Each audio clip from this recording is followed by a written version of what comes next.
pulling them bubbles. Now, brother, why ain't gravity pulling them bubbles down, them bubbles floating up? Where gravity at in this equation? Yeah, then So density is powerful than gravity now.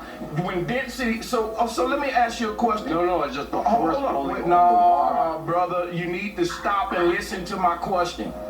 When does density decide to pull up, and when does gravity decide to pull down? That's my question. No, it's both at the same time, obviously. So why ain't gravity winning this battle with these bubbles? Because think about what I'm about to tell you now. Gravity is keeping all of the ocean water held to the earth. That is a lot of water weighing an amount that we can't even fathom. But it can't keep these bubbles held down. I want to hear your explanation of why gravity's failing and density's winning right now. Because the water is heavier than the air. So it orders. Okay, so hold on, no, I got your answer, brother. That was the answer. That's it. The air is lighter than the water. Guess what you just did, though? You debunked the theory of gravity with the law of density. And I'm finna prove to you that you just did it. Density doesn't need gravity.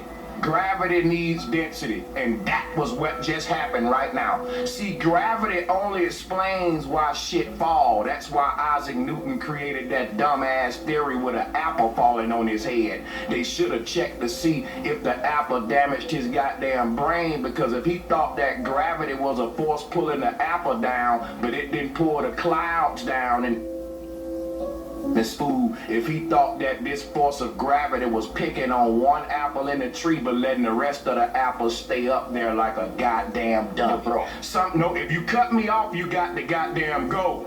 Don't cut me off, man. I'm talking. Like I was saying, he was a dumbass if he didn't know that this particular apple fed was ripe and it got heavier than the other apples, dude, and the tree could no longer sustain it. You know what that's called? The law of density. You know what the law of density is? Not a theory, which is what gravity is. You know what laws can do? Stand alone. You know what theories can't do? Stand alone. Which is why when we ask you about the bubbles, you got to say our argument, which is density. We never bring up gravity for nothing. If you ask us why the rock fell into the water, we're gonna say because the rock was heavier than the water. Now you using that explanation to explain why the bubbles go up, but you won't use it to explain why the rock go down like a goddamn dummy when the damn law of density explains them both. You choose to just use one part of the law of density, which is why when it's time for you to explain why shit go up, you abandon gravity and have to go to the law of density. But a flat earther, we never have to abandon a law of density, even when somebody asks us why shit go down, because there's one law explain them both. It's a law, not a goddamn theory.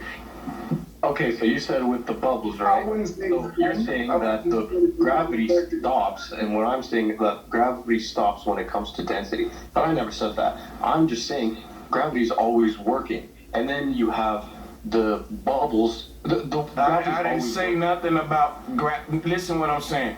If gravity, I know gravity according to your model is always working. That ain't the question. The question is, gravity only explains why things fall. It don't explain why they rise up. We can play around with the law of gravity, because with the theory of gravity, it say what goes up must come down. That ain't true. Some things go up and stay up and never come back down, and that is explained in the law of density. But if your theory only explains why things drop and is only a focus on dropping, then when somebody who embraces the theory of gravity, when somebody asks them why did this air bubble float, they start teaching density when they should have been teaching that law to explain why the apple fell too, because the apple is heavier than the air around it. Exactly. So if I drop the goddamn apple, it's gonna drop. But if I drop the helium balloon, it's gonna rise, because the helium gas is lighter than the air that's around it.